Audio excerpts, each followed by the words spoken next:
تو یہ ہم نے جو سورۃ الاعراف کی آیت نمبر 180 پڑھی، وَلِلَّهِ الْأَسْمَاءُ الْحُسْنَى، اللہ ہی کے لیے ہیں سارے اچھے نام، فَادْعُوهُ بِهَا، پس اسے پکارو اس کے ناموں کے ساتھ۔ تو یہ بھی توسل اور وسیلہ اختیار کرنے کا ایک ذریعہ ہے اللہ تعالیٰ کے اسماء۔ وسیلے کی کل 6 اقسام ہیں جو کتاب و سنت سے ثابت ہیں، وہ آج محل نہیں، میں نے اس پہ پورا ڈیٹیل لیکچر دیا ہے، تقریباً 1.5 گھنٹے کی گفتگو ہے۔ وسیلہ اور توسل کے صحیح احکام و مسائل، مسئلہ نمبر 43 کے نام سے اہل سنت پاک .com پہ۔ ان 6 میں سے 5 وسیلے ایسے ہیں جو کتاب و سنت سے صحیح ثابت ہیں، اور ایک ایسا ہے جو ثابت نہیں ہے۔ اور جو 5 ثابت ہیں ان میں سے پہلا وسیلہ میں نے یہی بتایا تھا اس میں، اور یہی آیت پڑھی تھی کہ اللہ ہی کے لیے ہیں اچھے نام، اس کو اس کے ناموں کے ذریعے پکارو۔ اس کانٹیکسٹ میں صحیح بخاری اور صحیح مسلم کی ایک متفق علیہ حدیث ہے کہ آپ صلی اللہ علیہ وسلم نے ارشاد فرمایا کہ اللہ تعالیٰ کے 99 نام ہیں، 99، جو انہیں یاد کر لے گا یا حفظ کر لے گا یا پکڑ لے گا، یہ سارے معنی ہو سکتے ہیں کیونکہ عربی میں الفاظ ہیں من احصاہا دخل الجنہ، جو انہیں پکڑ لے گا وہ جنت میں داخل ہو جائے گا۔ یہ صحیح بخاری اور صحیح مسلم میں ہے، اور بخاری اور مسلم کے دوسرے طرق میں اس کے ساتھ وہ الفاظ بھی ہیں کہ اللہ تعالیٰ وطر ہے، یعنی اللہ تعالیٰ طاق ہے، یعنی اکیلا ہے، آڈ، وطر عربی میں کہتے ہیں آڈ کو، اردو میں ہم طاق کہتے ہیں۔ اللہ وطر ہے اور وطر سے محبت کرتا ہے۔ تو اس کا صحیح طرق بھی الحمدللہ صحیح بخاری اور مسلم میں ہمیں اس حدیث کے ساتھ مل گیا، لہٰذا اسی سے اجتہاداً کئی ایک باتیں لوگوں نے جو ڈیوائز کر لی ہیں، تو اس میں کوئی ایسا شرعی فتویٰ نہیں لگتا۔ مثال کے طور پر نماز جنازہ میں لوگ طاق صفیں بناتے ہیں کوشش کر کے، تو اس میں کوئی شرعی طور پر ممانعت نہیں ہے، لیکن اگلی صف مکمل نہیں ہوئی اور زبردستی طاق بنانے کی کوئی کوشش کرے گا تو پچھلوں کی نماز ہی نہیں ہوگی، تو یہ نہیں کام ہونا چاہیے۔ تو کہتے ہیں جی طاق اللہ تعالیٰ پسند کرتا ہے، اللہ تعالیٰ طاق پسند کرتا ہے، اس میں کوئی شک نہیں ہے۔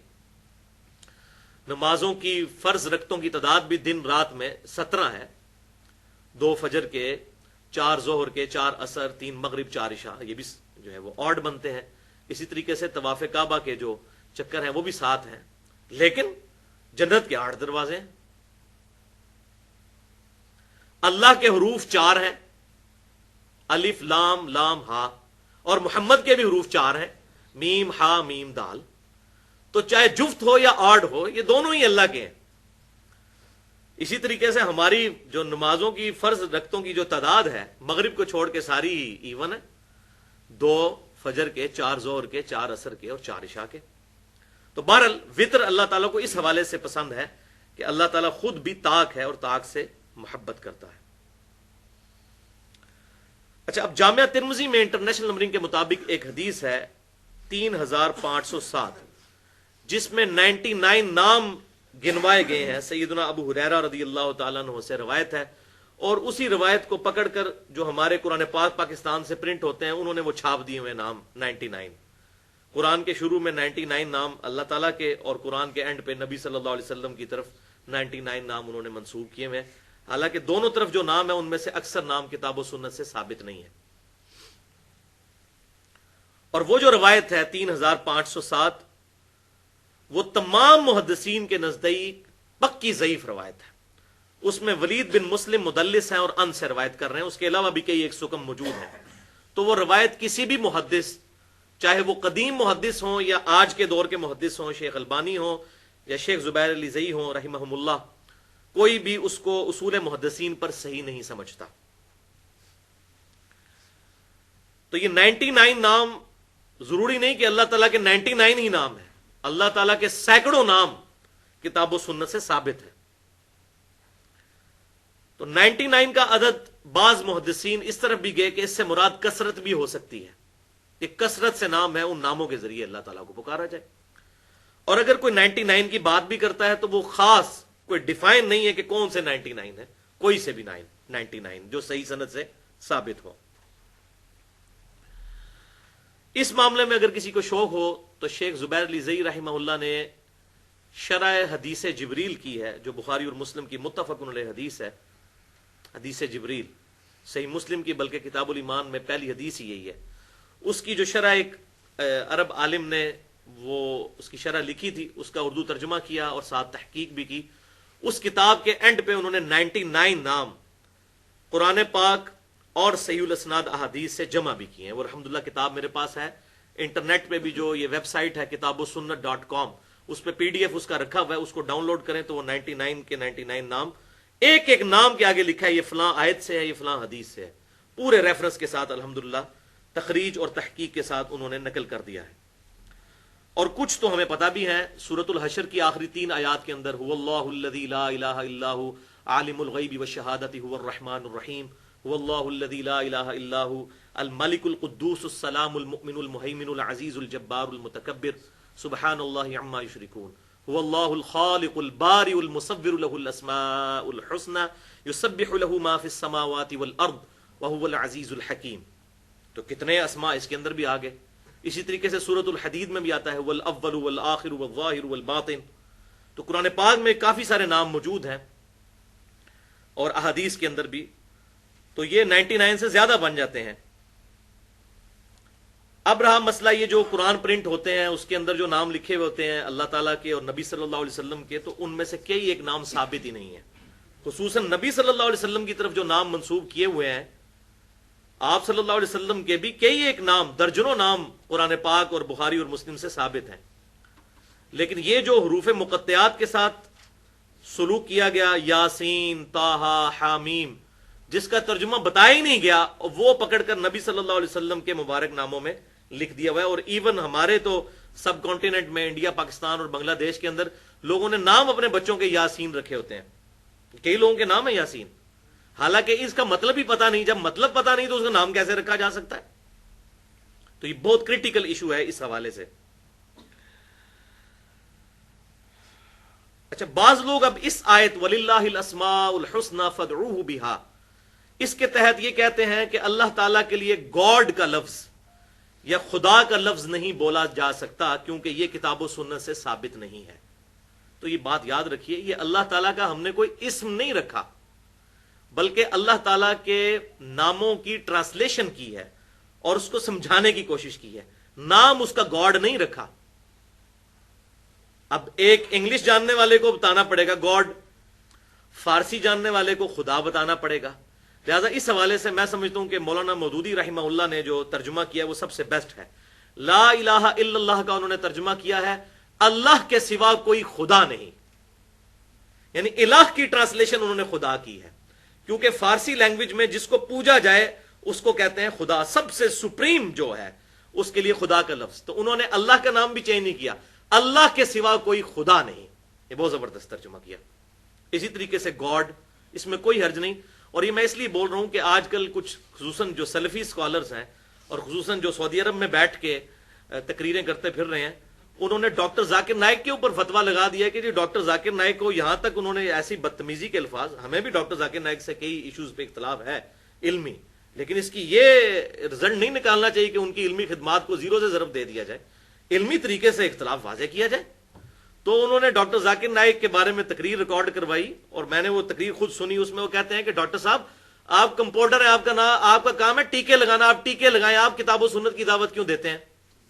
یہ ایک سلفی اہل حدیث عالم انڈیا کے مراج ربانی صاحب، ان کے میں نے الفاظ سنے ہیں. حالانکہ اس بندے کی اپنی تقریروں کو اگر میں پوسٹ مارٹم کروں تو شاید کئی ایک فتوے اس پہ بھی لگ جائیں، جتنی وہ جہالت کا ثبوت دیتے ہیں اپنی تقریروں کے اندر. اصل میں مولویوں کی روٹی پہ روزی پہ لات پڑ گئی. انہوں نے کہا اب یہ ڈاکٹرز اور انجینئرز کو میدان میں اتر آئے ہیں، یہ لوگوں کو دین سکھا رہے ہیں، تو ہمیں کون کھلائے پلائے گا دین کی بنیاد کے اوپر؟ اور یہ لوگ والنٹیئرلی دین کا کام کر رہے ہیں. تو انہوں نے یہ کہنا شروع کر دیا. اور دوسری طرف عوام کو یہ کہتے ہیں جی کتاب و سنت خود پڑھو، حق حاصل کرو. تو بھئی ڈاکٹر ذاکر نائک ٹھیک ہے، اس بعض اوقات عربی بھی غلط پڑھ دیتا ہے، آیات تو بالکل اس کی غلط ہی پڑھتا ہے وہ، کیونکہ اس نے وہ اس طریقے سے حاصل بھی نہیں کی تعلیم. کم از کم پروننسیشن تو اس کو صحیح کرنی چاہیے. ان تمام چیزوں کے باوجود وہ جو علمی خدمت کر رہا ہے وہ بالکل ٹھیک ہے. اور ماشاءاللہ جس طریقے سے انہوں نے دعوت حق بلند کی ہے ہندوؤں کے اندر، کرسچنز کے اندر، جیوز کے اندر، مجھے یہ کہنے میں کوئی آر نہیں کہ اس وقت دنیا پہ اللہ کی حجتوں میں سے ایک حجت ہے وہ، الحمدللہ. تو اس طریقے سے وہ ان کا رد کر رہے تھے. تو ان لوگوں کو, کیونکہ ڈاکٹر ذاکر نائک نے similarities between Hinduism and Islam, similarities between Christianity and Islam, اس میں یہ بات کہہ دی کہ اگر کوئی شخص اللہ تعالیٰ کے لیے وشنو کا لفظ استعمال کر لے سنسکرت زبان میں تو ہمیں کوئی اعتراض نہیں ہے. اسی کی عربی میں ٹرانسلیشن ہے رب, انگلش میں سسٹینر, اردو میں پالنے والا. تو اب رب کا ترجمہ جب ہم کرتے ہیں پالنے والا, تو ہمیں کوئی یہ اسماء و صفات کا مسئلہ بنا لے گا ہمارے ساتھ کہ ہم نے اللہ کے اسماء کو گھڑ لی ہیں. تو ڈاکٹر ذاکر نائک نے کوئی غلط بات نہیں کی ہے کہ اگر کوئی وشنو یا بھگوان یہ لفظ استعمال کر لیتا ہے اس سے ہمیں کوئی اختلاف نہیں ہے. ہاں, اس کی انٹرپریٹیشن اگر کوئی غلط کرتا ہے اس سے اختلاف ہو سکتا ہے. وہ تو اللہ تعالیٰ کے جو نام قرآن میں آئے ہیں ان کی بھی کوئی غلط انٹرپریٹیشن کرتا ہے تو ہم تو اس سے بھی اختلاف کریں گے. تو الفاظ, یہ ساری زبانیں, سورۃ الحجرات پڑھ کے دیکھیں, اللہ تعالیٰ فرماتا ہے ہم نے تمہیں مختلف قبائل کے اندر اور زبانوں کے اندر بانٹ دیا ہے تاکہ تم آپس میں ایک دوسرے کی پہچان رکھو. سنسکرت بھی اللہ کی زبان ہے, عربی بھی اللہ کی زبان ہے, ہیبرو عبرانی بھی اللہ کی زبان ہے, اردو بھی اللہ کی زبان ہے, انگلش بھی اللہ کی زبان ہے. قرآن عربی میں نازل ہوا, اس سے پہلے کتنی کتابیں عربی میں تو نازل نہیں ہوئی ہیں. تو اس میں کوئی جھگڑا نہیں کرنا چاہیے. لہٰذا اس معاملے میں میری جو رائے ہے وہ شیخ زبیر علی زئی رحمہ اللہ کے ساتھ ہے. انہوں نے میرے کوسچن آنسر سیشن جو ریکارڈنگ ہے 35 سوالات, اس میں انہوں نے یہ بات کلیئر کٹ کہی ہے کہ اگر کوئی اللہ کے لیے خدا یا گاڈ کا لفظ بولتا ہے تو بالکل جائز ہے, بلکہ ان کا موقف یہ تھا کہ اس پہ اجماع ہے امت کا. اور شاہ ولی اللہ دہلوی رحمہ اللہ نے جو ترجمہ کیا تھا قرآن پاک کا فارسی میں, انہوں نے اللہ کا ترجمہ خدا ہی کیا تھا, لیکن بعد میں جب لوگوں نے چھاپنا شروع کیا تو وہ اپنی طرف سے اس کو چینج کر دیا اور اس کو جہاں جہاں وہ تھا وہ اللہ لکھنا شروع کر دیا. تو اس معاملے میں مولانا مودودی رحمہ اللہ کا ترجمہ سب سے بیسٹ ہے, اللہ کے سوا کوئی خدا نہیں. ٹھیک ہے, الہ کا ترجمہ انہوں نے خدا کر دیا, معبود, اردو میں ہم معبود کہتے ہیں. تو یہ اللہ کو اسماء کے ساتھ پکارنا یہ 5 صحیح وسیلوں میں سے ایک وسیلہ بھی ہے. اچھا, اب یہاں پر ایک اور امپورٹنٹ بات ہے کہ کچھ چیزیں ایسی ہیں جو اللہ تعالیٰ کی صفات تو ہیں لیکن ان صفات کی بنیاد پر اللہ تعالیٰ کا نام نہیں رکھا جا سکتا. ریزمبلنس کے بغیر, بغیر مماثلت کیے, میں اب دنیاوی طور پہ ایک بات کرتا ہوں. اب جو سونے کا کام کرتا ہے ہم اسے انگلش میں کہتے ہیں گولڈ سمتھ یا سنیارا. اب سونے کا کام کرنے والا اس کو سنیارا کہا جاتا ہے. سونے کا کام کرنا صفت ہے اور اس صفت کا اسم ہم نے کیا رکھا, سنیارا. اردو میں بھی پنجابی میں بھی ہم استعمال کرتے ہیں. اردو میں ہم سونار کہہ دیتے ہیں, پنجابی میں سنیارا کہہ دیتے ہیں, انگلش میں گولڈ سمتھ کہہ دیتے ہیں. اسی طریقے سے اللہ تعالیٰ کی جتنی صفات ہیں نا ان کے اگینسٹ نام نہیں رکھے جا سکتے, ان کو صفات ہی رہنے دیا جائے. اور اس کے برعکس اللہ تعالیٰ کے جتنے نام ہیں ان کے اگینسٹ صفات رکھی جا سکتی ہیں. اب مثلا اللہ تعالیٰ سورہ السجدہ میں ارشاد فرماتا ہے آیت نمبر 22 میں, بسم اللہ الرحمن الرحیم, انا من المجرمین منتقمون, بے شک ہم مجرموں سے انتقام لینے والے ہیں. اب یہ اللہ کی صفت ہو گئی انتقام لینا. اللہ کہہ رہا ہم انتقام لینے والے ہیں. اب اس سے میں نام ڈیوائز کر لوں المنتقم تو یہ غلط ہو جائے گا. کتاب و سنت کی دلیل کے بغیر اللہ کی کسی صفت سے نام نہیں ڈرائیو کیا جا سکتا.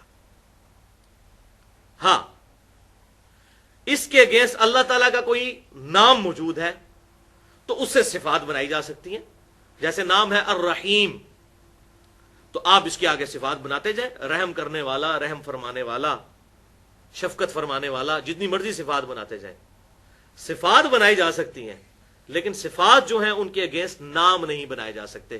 اور لاجیکل ہے کیونکہ نام جو موجود ہے اس کی ایکسپلینیشن کرنے کے لیے صفت بنانی پڑے گی, جبکہ صفت جو موجود ہوگی اس کے اگینسٹ نام ڈیوائز کرنا بیسیکلی پھر وہ قرآن و سنت والا فتویٰ اس پہ لگ جائے گا, کیونکہ اللہ تعالیٰ نے اپنے نام خود ڈیفائن کیے ہوئے ہیں. وَلِلَّهِ الْأَسْمَاءُ الْحُسْنَى فَادْعُوهُ بِهَا. تو ترجمے کے معنوں میں اگر کوئی شخص کرتا ہے تو وہ بالکل ٹھیک ہے. سسٹینر کر لیتا ہے رب کا ترجمہ, یا سنسکرت میں وشنو کہہ لیتا ہے, یا اردو میں پالنے والا کہہ لیتا ہے, تو اس میں کوئی حرج نہیں ہے. الحمدللہ.